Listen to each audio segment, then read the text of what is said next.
జై శ్రీమన్నారాయణ.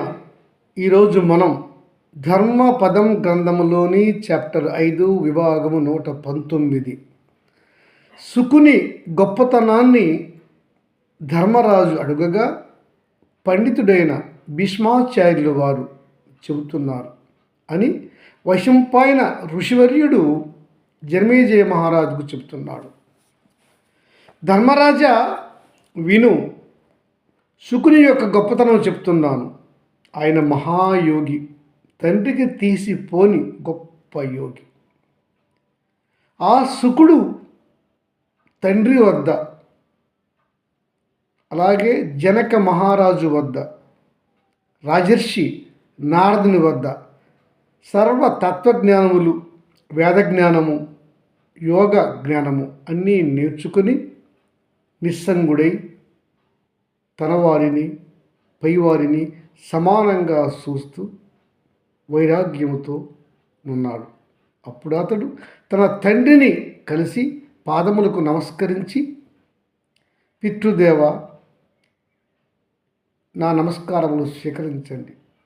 నేను నిస్సంగుడునై యోగ మార్గాన ప్రయాణించి కైలాస పర్వత సానువులలో యోగులు మహర్షులు ఉన్న స్థానానికి వెళ్ళి అక్కడ యోగ నిష్ఠలో ఉండేదును అని చెప్పాడు. అలా చెప్పి తండ్రి నుంచి అనుమతి తీసుకున్నటువంటి ఆ సుఖ మహర్షి యోగ మార్గాన, వాయు మార్గాన కైలాస శిఖర పర్వత సానువులలో యోగులు సిద్ధులు ఉన్నటువంటి ఆ స్థలములో దిగి తూర్పు ముఖుడై యోగములో కూర్చున్నాడు. అప్పుడు అతడు సర్వాంగాలలో యోగధారణ చేశాడు. అప్పుడు యోగస్థితిలో ఉన్నటువంటి ఆ శుకుడిని సూర్యుడు చూసి దిగి వచ్చి మెచ్చుకుని అతని యొక్క సూర్య నమస్కారాలను స్వీకరించి అతడిని దీవించాడు. ఆ పైన సూర్య భగవానుడు శుకునికి సమాశ్రయాన్ని సిద్ధింపజేశాడు, ప్రసాదించాడు. ఆ పైన సమాశ్రయంతో బాటుగా సూర్య భగవానుడు ఆ శుకునికి యోగసిద్ధి, సర్వాత్మ తత్వాన్ని ప్రసాదించాడు. శుకుడు గ్రహించాడు. ఇంతలో దేవఋషి నారదుల వారు వచ్చి శుకుడిని ఆశీర్వదించారు. శుకుడు దేవఋషికి నమస్కరించి, నారదమునీంద్ర మహాత్మా, నీ దయ వల్ల నేను నేటికి సిద్ధిని పొందితిని, సరి అయిన యోగ మార్గాన్ని తెలుసుకోగలిగాను అని ఆయనకు నమస్కారములు తెలియజేసి యోగ మార్గములో, ఆకాశ మార్గములో, మోక్ష మార్గములో ప్రయాణం కొనసాగించాడు ఆ సుఖి యోగీంద్రుడు. ఆ సుఖయోగీంద్రుడు అంతటి గొప్పవాడు. అలా శుకుడు యోగ మార్గములో, ఆకాశ మార్గములో ప్రయాణించి అలా వెళ్తూ ఉండగా పుత్ర వాత్సల్యము విడని ఆ వ్యాసుల వారు అతడిని చూసి, నాయనా పుత్ర పుత్ర, నన్ను వీడిపోతున్నావా, ఆగు ఆగు అంటూ తన పుత్రుని వెంట పడ్డాడు వ్యాస మహానీయుడు. తన తండ్రి తనను అనుసరించి వస్తున్నారు, పుత్ర ప్రేమతో పుత్ర పుత్ర అని పిలుస్తున్నాడని గ్రహించిన ఆ శుకుడు తన ముందు ఉన్న నదులను, నదములను, చలయేళ్లను, వృక్షాలను, కొండలను పిలిచి ఇలా అన్నాడు, నా తండ్రి నా పైన పుత్ర వ్యామోహంతో, పుత్ర వాత్సల్యంతో, పుత్ర ప్రేమతో నన్ను వెంబడించి వస్తున్నారు. పుత్ర పుత్ర అని పిలుస్తున్నాడు. నా తండ్రి నన్ను పుత్ర అని పిలుస్తున్నప్పుడు అంతా మీరు అతనికి ఓయ్ ఓయ్ ఓయ్ అని నావలే బదులిస్తూ పలకండి అని చెప్పాడు. అలా శుకుని ఆదేశాలు తీసుకున్న ఆ ప్రకృతి అంతా కూడా వ్యాసుల వారికి పుత్ర అనగానే ఓయ్ అని గౌరవంగా పలుకసాగాయి. శుకుడు తన ప్రయాణాన్ని వాయు మార్గంలో, యోగ మార్గంలో ఆపకుండా అలా ఉత్తరముఖుడై వెళ్తూ ఉండగా అతడికి హిమశిఖరాలు, ఇతర మేరు పర్వత శిఖరాలు అడ్డుపడ్డాయి. వాటిని త్రోసి రాజని తప్పించుకుని ముందుకు వెళ్తున్న సమయంలో ఆ శిఖరములు ఊడి పడిపోయాయే కానీ శుకుని యొక్క ప్రయాణము ఆగలేదు. అలా ప్రయాణించి ఉత్తరముఖుడ వెళ్తున్నటువంటి ఆ శుకుడు అలా కిందికి దిగి కింద వైపు ఉన్న మార్గంలో గంగానది సమీపాన్న గంగానది ప్రవాహాలకు వ్యతిరేకంగా అలా ముందుకు గాలిలో సాగుతున్నాడు శుకుడు. అలా శుకుడు గంగానదీ తీరం గుండా ఆ నదీ ప్రవాహానికి వ్యతిరేకంగా ఉత్తర దిక్కుగా ప్రయాణం చేస్తూ ఉండగా ఆ గంగానది ప్రవాహంలో మంచి రేవును చూసుకుని ఆ రేవు వద్ద అప్సర స్త్రీలు జలకాలు ఆడుతున్నారు. అయితే అక్కడ ఆ అప్సర స్త్రీలు ఎవరు పురుషులు లేరు, మానవ సంచారము లేదు అని తెలుసుకున్న వారే అక్కడ వివస్త్రంగా అందరూ దిగంబరులై స్నానాలు చేస్తున్నారు. వాయు మార్గం గుండా శుకుడు వెళ్తున్నాడు. వారికి దగ్గర గుండానే వెళ్తున్నాడు. చూశారు ఆ అప్సరసలు శుకుడిని. కానీ వారు శుకుడిని చూసి ఎట్టి వికారము పొందలేదు. ఒక పురుషుడు తమ ప్రక్క నుండి వెళ్తున్నాడనే ఆలోచన కూడా వారు చేయక శుకుడిని వాళ్ళు గుర్తించి కూడా వాళ్ళ జలకములు ఆడలేదు, బట్టలు కట్టుకోలేదు. అలా శుకుడు ఆ దేవత అప్సరసలు స్నానాలు ఆడే ఆ గంగా నది రేవును దాటి ముందుకు వాయుమార్గంలో పోతున్నాడు. అతనిని వెతుక్కుంటూ పుత్ర పుత్ర అంటూ వ్యాసుల వారు కూడా అతన్ని వెంబడించి వాయుమార్గంలో వస్తూనే ఉన్నారు. ఈ సమయంలో వ్యాసుల వారు కూడా ఈ అప్సరసలు స్నానాలు చేసే ఆ స్థలానికి దగ్గరగా వచ్చారు. వాయుమార్గంలో వ్యాసుల వారిని చూశారు. దేవత అప్సరస స్త్రీలు వారు సిగ్గు పొందిన వారై వెంటనే వారి యొక్క వస్త్రములను వారు కట్టుకున్నారు. వ్యాసుల వారికి శుకుడు కనపడలేదు.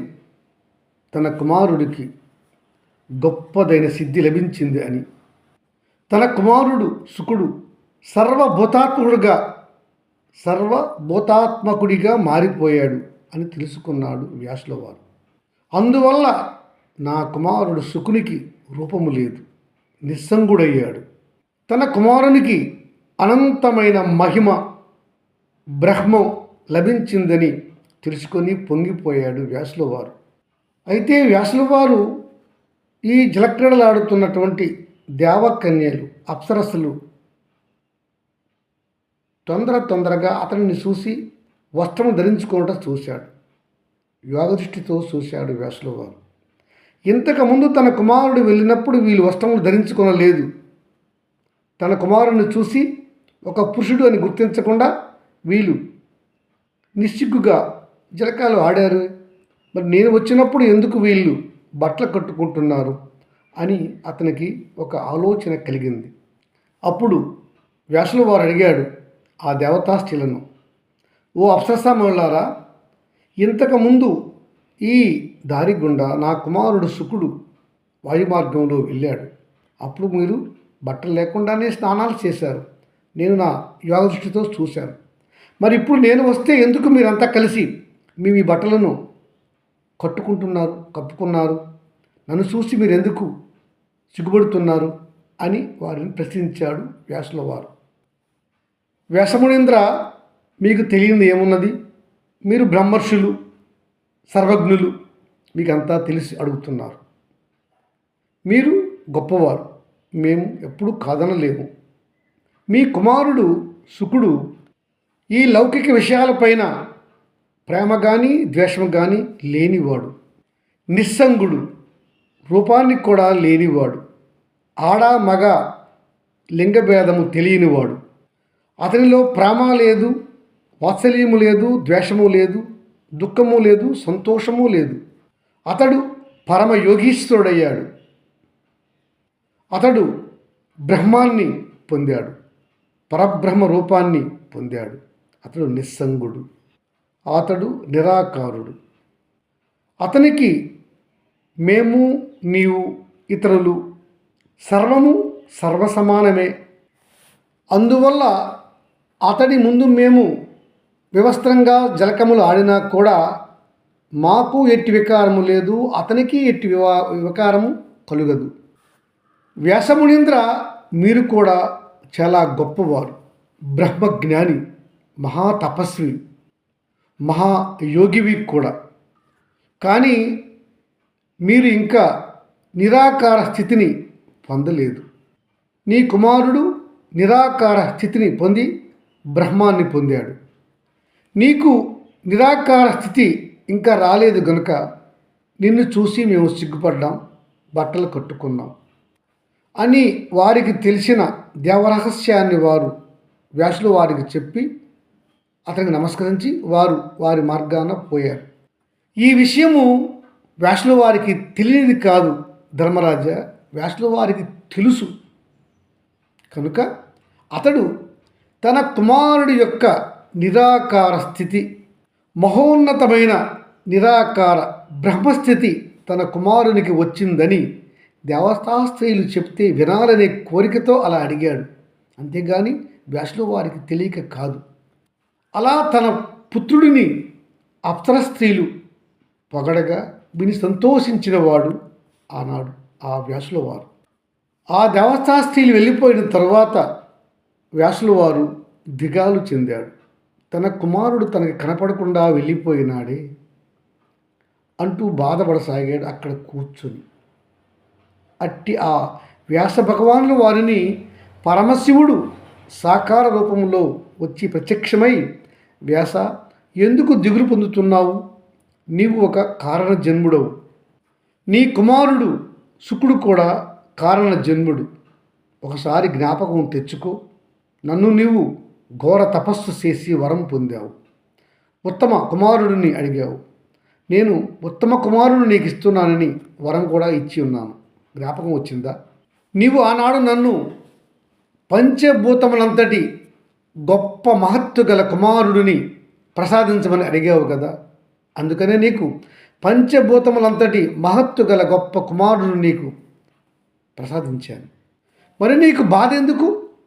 ఎప్పుడు నీవు నీ కుమారుడు శుకుడిని చూడాలంటే అప్పుడు నువ్వు తలుచుకో.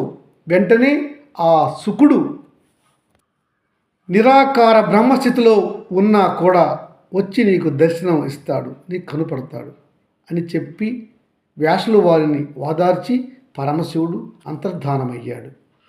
ధర్మరాజా, ఇంకా ఆ పరమశివుడు వ్యాసుల వారితో ఏమన్నాడంటే, వ్యాస, నీ కుమారుడు ఈ విశ్వం ఉన్నంత వరకు గొప్ప పేరు ప్రతిష్టలతో వెలుగొందుతాడు.